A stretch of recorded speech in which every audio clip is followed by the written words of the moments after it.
Hello， 大家好，这里是好玩长姿势的 DIY 汽车养护节目《撸车师兄》。之前我做过一期通过更换悬挂支臂总成来解决底盘异响的视频，很多老哥表示在实际更换的过程中都遇到了明明只是支臂胶套损坏，但被 4S 店要求更换整个支臂总成的情况。本来只需要花几十块钱换一个胶套，却被要求花几千块钱换一个总成，所以问我能不能只是通过更换胶套来修复？当然可以。那么我们今天就来聊一聊如何翻新和修复你的底盘悬挂支臂。首先，翻新支臂需要准备的工具非常简单，分别是加长的 F 杆、套筒、粗砂纸、金属刷子、刹车盘清洗剂、底盘防锈漆或者自喷漆 WD-40和之前提到过的 C 字钳。大家现在看到的这个胶套已经坏掉的支臂，就是我的老 Jeep 之前车上的支臂。那么具体的拆卸方法可以在我之前的视频里面找到。然后我们来看一下这个已经快要坏掉的胶套，可以很明显的听出它在这个支臂里面有一个松旷的声音，并且这个胶套本身里面的这根橡胶都快从胶套的里面给脱出来了。所以当你经过减速带或者经过颠簸路段的时候，如果你听到明显的异响杂音，那么就很有可能是这种情况造成的，那么我们就需要更换它。其实这个 C 字钳的原理很简单，就是利用这个旋转的力量，然后把这个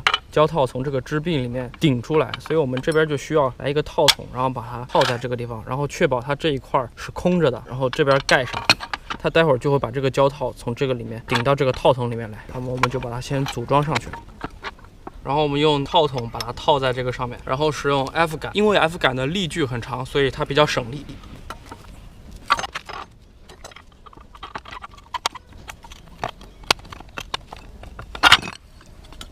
OK， 这样就把它拆下来了。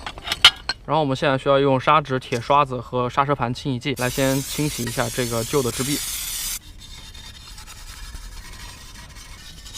OK， 这个外观基本上我们已经把它弄干净了，然后就是我们需要用砂纸来磨一下这个安装胶套的内侧，把它磨得稍微的光滑一点，也方便待会儿安胶套。然后我们就可以来安装这个新的胶套了。那么在安装之前呢，我们可以在这个胶套的四周喷一些 WD-40，这样让它能够更加顺滑的进入到这个支臂上。这么，先用手把它往里面带一带。OK， 现在手已经带不动了，那么我们就是要使用 C 字钳。首先还是需要在它这边用一个套筒套住它这个胶套的金属边缘，然后把它靠在这边。另外这边呢，就需要一个比这个胶套要大，但是比这个支臂要小的一个套筒，刚好框住它，然后在这边上一个，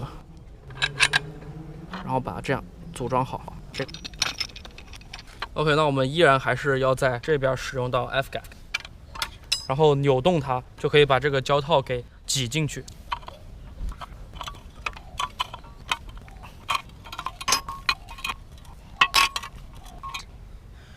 OK， 这样这个胶套就被挤到这个支臂里面了。然后我们再松开这个，OK， 这个胶套就被安装到这个支臂里面了，非常的棒。然后我们就可以使用自喷漆，或者最好是专用的底盘防锈漆来喷一下这个支臂。但是在喷之前呢，我们需要用胶带把这个橡胶的部分给它粘一下。